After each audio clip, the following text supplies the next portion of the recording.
Good evening, everyone, and welcome back to the Mavs Step Back podcast. My name is Drew Johnson. I will be your host this evening. Dalton Trigg is away on some family matters tonight, so I will be filling in for him. So, without any further ado, we'll get right into it.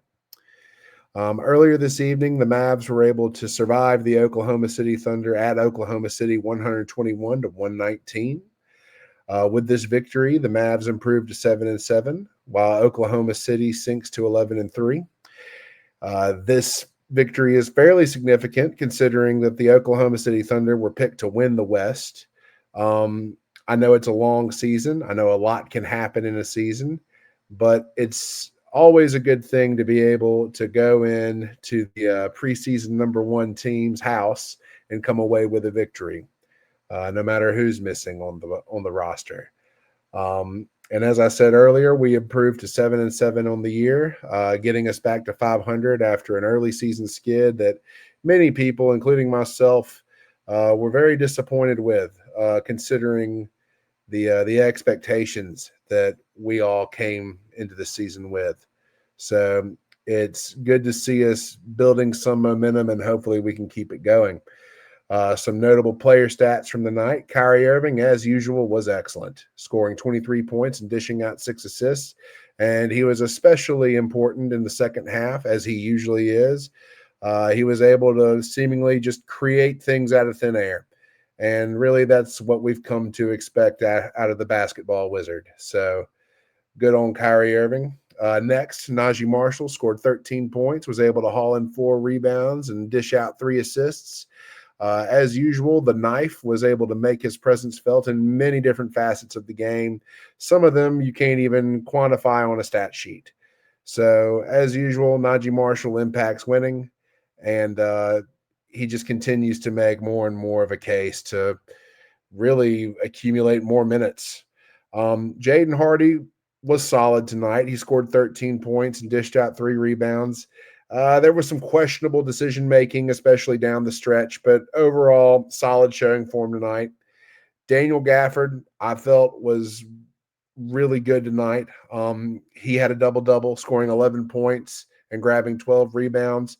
And kind of like Najee Marshall, some of the impact that he had, you just really can't quantify on a stat sheet. His presence alone, it makes such a huge difference on both ends of the floor. He's a really good lob threat on the offensive end, and we all know he's a heck of a stopper on the defensive end. So kudos to Daniel Gafford because he definitely contributed to tonight's victory. Spencer Dinwiddie, I've got some mixed feelings about Spencer Dinwiddie.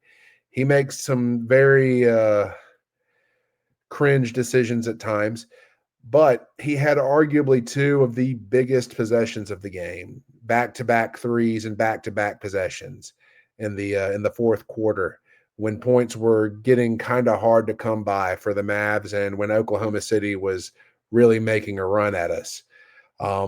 He ended the game with 10 points and 3 rebounds. So kudos to Dinwiddie. Made 2 really big shots. I just wish that at times he would make better decisions. Quentin Grimes was solid again.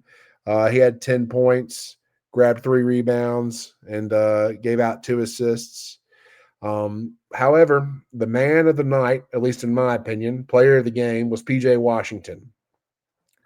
He made his presence felt in a big way, scoring 27 points and grabbing 17 rebounds. And we'll discuss more about the potential impact that PJ has on this team. And honestly, I have some apologizing to do, but we'll get into that later. Some notable team stats. We'll go ahead and list my favorite stat of the night. 7 Mavs players scored at least 10 points or more. That is significant because it really demonstrates our team's depth.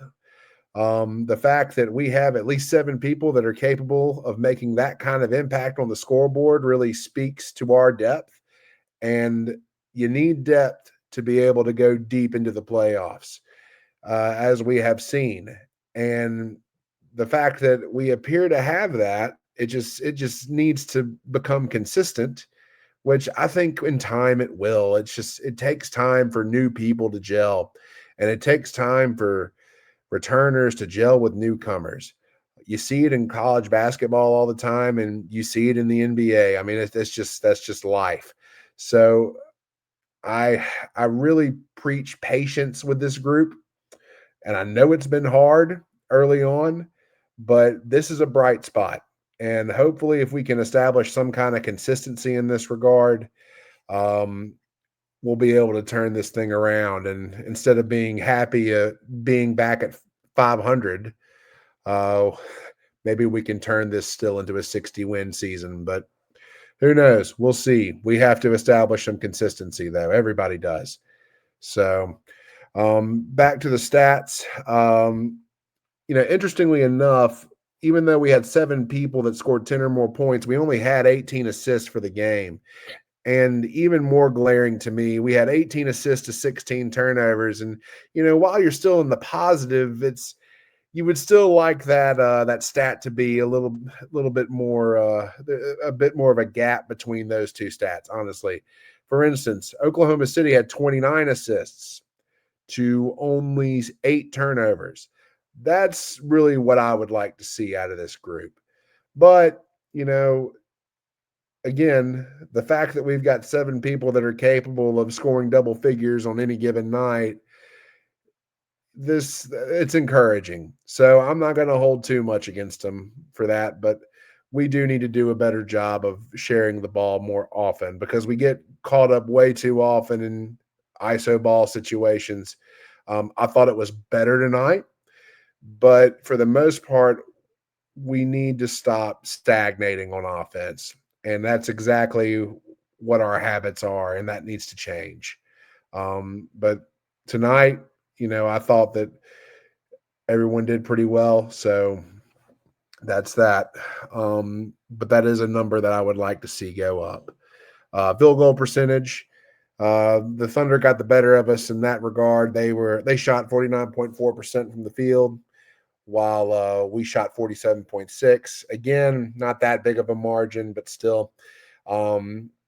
We did have a pretty significant margin on them in 3-point percentage. We shot 40.7% from beyond the arc, while they shot 33.3. Again, that is how I expect this team to be able to shoot. That's how we were supposed to be able to shoot, given our current personnel. And hopefully we can establish some consistency in that regard. However, the most significant stat to me is the rebounding. We were able to grab 53 rebounds overall to their 29. We had 18 offensive rebounds and 35 defensive rebounds, and we were able to hold them to 7 offensive rebounds, which I am incredibly pleased with. Now, we can't get overly excited about it, okay, guys? Like, this was a good night. All right. This is a really good night on the board. We should be pleased with it. But what we have to understand is Oklahoma City was missing some pretty significant interior pieces. They're missing Chet Holmgren, they're missing Jalen Williams, and they're missing Isaiah Hartenstein, and they're missing Alex Caruso, who does a little bit of everything for them, including rebounding. So let's tamper our excitement a little bit with this, but we can still be pleased with it. I was very happy with our effort on the offensive glass. We had over 20 second chance points, which is significant. We had the size advantage on the glass tonight, and we exploited it. And that's really all you can ask for. And again, I would like to see more consistency with this moving forward. I would like to see us consistently dominate on the glass. But I'm going to tamper my excitement on this until I see us do this against a team with a solid front court, or a solid available front court, rather.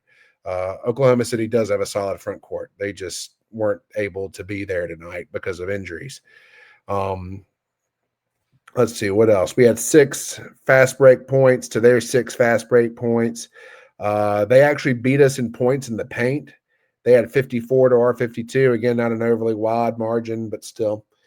But yeah, the real difference tonight was the glass, and the fact that we were able to exploit that. It's encouraging, but let's temper how excited we're getting over it.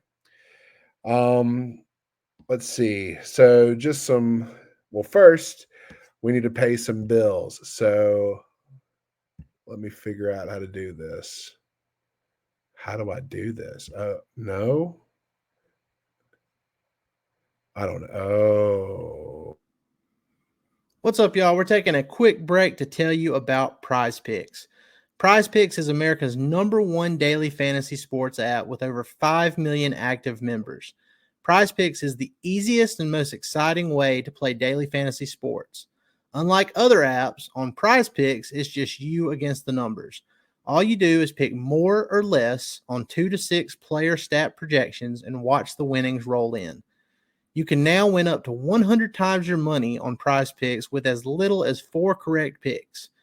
Want to play Prize Picks alongside Drewski, Joe Budden, and MMA champ Sugar Sean O'Malley? You can now find community plays under the promos tab of the app to view entries from some of the biggest names in the Prize Picks community each week. Download the Prize Picks app today and use code STEPBACK to get $50 instantly when you play $5. That's code STEPBACK on Prize Picks to get $50 instantly when you play $5. You don't even need to win to receive the $50 bonus. It's guaranteed. Prize Picks, run your game. all right. So now we're going to get into some takeaways from tonight's game. I've already kind of mentioned some things, but I've got 3 things that I really want us to focus on. First, PJ Washington. Tonight really kind of opened my eyes to some things, and I owe PJ an apology because earlier I suggested that we take him out of the starting lineup in favor for Najee Marshall. I think that's now a terrible idea. And all of you who told me that it was a terrible idea, you were correct. Congratulations. I will give you your flowers over that. PJ's impact, it's not all quantifiable on a stat sheet. He has such a presence on the defensive end. We say that Derek Lively or Daniel Gafford is the defensive anchor for this team. And after watching tonight and watching games where he was absent, I don't think that's the case, guys. I think that PJ might actually be the true defensive anchor of this team. I think that PJ may be the most important player on the defensive end for this team. He is able to guard multiple positions. He's got a crazy long wingspan that he is able to protect the rim with. He's a really good defensive rebounder. We are much better on the defensive glass whenever he plays. And I think that PJ is important to us in ways that you can't quantify. I know I keep repeating myself, but I really think that Washington is much more important than I previously believed. And for that, I apologize. So now we need to have some discussions on what does the starting lineup actually need to look like. And maybe we do need to take Klay Thompson out of the starting lineup. Klay, I love Klay, but he had in 25 minutes, he was able to score 5 points. That kind of production out of a starter just isn't going to get it right now.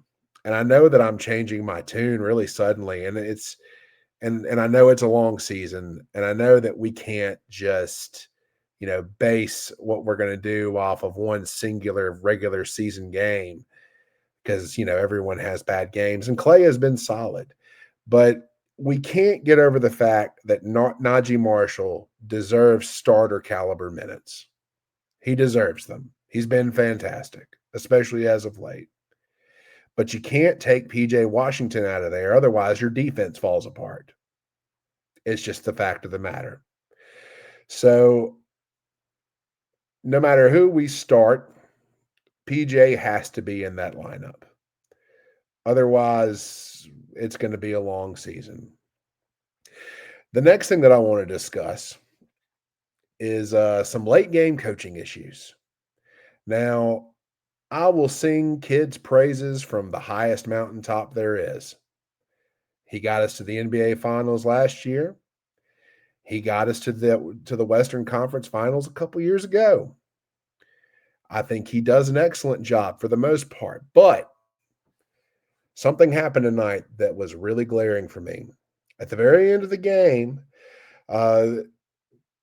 we were able, so there was a point in the game where we had a sideline out of bounds, and it was the result of a foul, right? Well, turns out it wasn't actually a foul. Oklahoma City was able to challenge it and have a successful challenge. Well, as soon as that successful challenge went through, Jason Kidd called a timeout to advance the ball because it was late in the fourth quarter. There was only, I think, about 15 or 16 seconds left. I'd have to go back and look, but there wasn't that much time left. So he wanted to call a timeout to advance the ball. Well, the rule is that after a successful challenge in that scenario, you cannot advance the ball. Kidd apparently was not aware of this. So we essentially wasted our last time out, and it could have been disastrous had the game, the issue is Oklahoma City had chances to win going down the stretch. Dagnall put them in a good position to win. So we essentially got out coached tonight towards the end, and we're just very fortunate that the ball bounced the way that it did, because as a coach, you have to know the rules. How else can you strategize if you don't know the rules? So that's a huge issue for me. And I think that's something that really needs to be addressed in that coaching staff, because you've got to know that stuff late game. Otherwise, you're going to lose a lot of close games like we have. And then lastly, I'm going to step on a few toes here. And y'all might call me a few names, but frankly, I don't care. We need to have a conversation about Luka. Now, before I get into this, no, we are not a better team without Luka. Let me make that abundantly clear. We are not a better team without Luka. We will never be a better team without Luka. But I will say this: the ball moves better when Luka is not on the floor. The ball moved better tonight, especially in the first half. The defense looks much better when Luka is not on the floor right now. Those are two glaring issues that need to be addressed, and they need to be addressed between Jason Kidd, the coaching staff, and Luka Doncic. Luka has to understand this team plays so much better whenever the pace is higher, the ball is moving. And whenever Luka is on the floor, we have a lot of stagnation. We have a lot of ISO ball.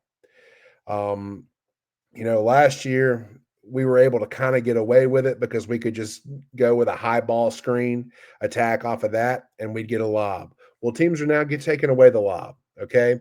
So now you've just got a bunch of ISO ball isolation up at the top, and we're taking a lot of ill-advised shots. We're taking too much time to get into any kind of offensive flow, and it kills us.